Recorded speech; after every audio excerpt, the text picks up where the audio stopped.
Hello friends, എല്ലാവർക്കും പുതിയൊരു വീഡിയോയിലേക്ക് സ്വാഗതം. ഇന്നലെ സിജോ ഔട്ടായി.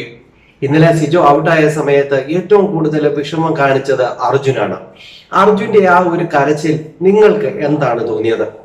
എനിക്ക് തോന്നിയത് നമ്മുടെ പഞ്ചാബി ഹൗസ് എന്നുള്ള ഒരു പടം ഉണ്ടല്ലോ, പഞ്ചാബി ഹൗസിന്റെ അകത്ത് ഈ കൊച്ചിൻ കനീഫ ചിരിച്ചുകൊണ്ട്, അതായത് ഇവരെ ദിലീപിനെയും ഹരിശ്രീ അശോകനെയും അവിടെ ഏൽപ്പിച്ചതിന് ശേഷം ഈ കൊച്ചിൻ കനീഫ ചിരിച്ചുകൊണ്ട് ഈ കരഞ്ഞുകൊണ്ട് ഇങ്ങനെ പോയിട്ട് ചിരിച്ചുകൊണ്ട് പോകുന്ന ഒരു സിറ്റുവേഷൻ ഉണ്ടല്ലോ. അതായത് മറ്റുള്ളവർ വിചാരിക്കും കരയുകയാണെന്ന്, എന്നാൽ ഉള്ളിൽ ചിരിക്കുന്ന ഒരു സംഭവം ഉണ്ടല്ലോ. അതാണ് എനിക്ക് തോന്നിയത്. കാരണം എവിടെ വളരെ കൃത്യമായിട്ട് കളിക്കണമെന്ന് അർജുൻ അറിയാം.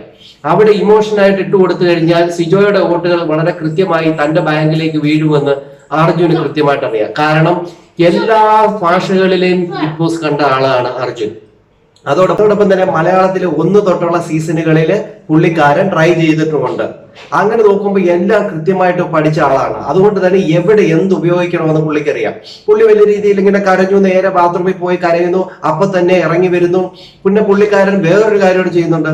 ആ കിച്ചണിൽ പോയിരിക്കുമ്പോൾ ജാസ്മിൻ വന്നൊരു കാര്യം പറയുന്നുണ്ട്. ജാസ്മിൻ പറയുന്നുണ്ട്, രതീഷ് ചൊറിയനാണ്, പക്ഷെങ്കിൽ സിബിൻ വിഷമാണ് എന്ന് പറയുമ്പോഴും അത് കറക്റ്റ് ആണ് എന്ന് പറഞ്ഞുകൊണ്ട് വളരെ ഉഷാറായിട്ട് പിന്നെ പുള്ളിക്കാരനെ നമുക്ക് കാണാൻ സാധിക്കും. പിന്നെ ഡൺ റൂമിൽ ഇരുന്ന് തകർത്ത് പാട്ടും കാര്യങ്ങളുമായിരുന്നു ഇന്നലെ. അപ്പോൾ തന്നെ നമുക്ക് മനസ്സിലാവും ഇവിടെ സത്യസന്ധമായിട്ടുണ്ടായിരുന്നെങ്കിൽ കുറച്ച് വിഷമമൊക്കെ പുള്ളിയുടെ മുഖത്ത് കാണാമായിരുന്നു, ആ പറച്ചിലൊക്കെ കാണാമായിരുന്നു. പക്ഷെ അതൊന്നും കണ്ടില്ല. എപ്പോഴും പുള്ളിയുടെ ആ ഒരു കളി എന്ന് പറഞ്ഞു കഴിഞ്ഞാൽ വോട്ട് ബാങ്ക് നോക്കിയുള്ള കളിയാണ്. വിഷമം ഉണ്ടായിരിക്കാം, അത് എല്ലാവർക്കും ഉണ്ടായിരുന്നു. ഇന്നലെ സിജോ പോയതിന് എല്ലാവർക്കും വിഷമം ഉണ്ടായിരുന്നു. ജിൻഡോയ്ക്ക് ഉണ്ടായിരുന്നു, അഭിഷേകിനുണ്ടായിരുന്നു, അതോടൊപ്പം ജാസ്മിൻ ഉണ്ടായിരുന്നു, അങ്ങനെ ശ്രീധുവിനുണ്ടായിരുന്നു. എല്ലാവർക്കും വിഷമമുണ്ട്. പക്ഷെ ഇത് കാണിച്ചത് ഇച്ചിരി ഓവറായിട്ടുള്ള ഒരു ഇതാണെന്ന് എനിക്ക് തോന്നുന്നുണ്ട്. ഇത് അവസാന ഘട്ടത്തിലേക്ക് അടുക്കുമ്പോൾ ഇത് ഇവിടുന്ന് പുറത്തു പോകുന്നവരുടെ വോട്ട് ഓരോ മത്സരാർത്ഥിയിലേക്ക് വരും തോറും അവർ കുറച്ചുകൂടെ ബലം പ്രാപിക്കും. അതാണ് ഈ സമയത്ത് നടക്കുന്നത്. ഇവിടെ അർജുൻ അറിയാം, ഇവിടെ സിജോയ്ക്ക് കിട്ടിക്കൊണ്ടിരുന്ന വോട്ട് എന്നിലേക്ക് വന്നു കഴിഞ്ഞാൽ ഞാൻ കുറച്ചുകൂടെ മുകളിലേക്ക് പോകുമെന്ന് അറിയാം. അതുകൊണ്ട് തന്നെയാണ് ഇവിടെ ഒരു ഡ്രാമ ക്രിയേറ്റ് ചെയ്തതെന്നാണ് എനിക്ക് തോന്നുന്നത്.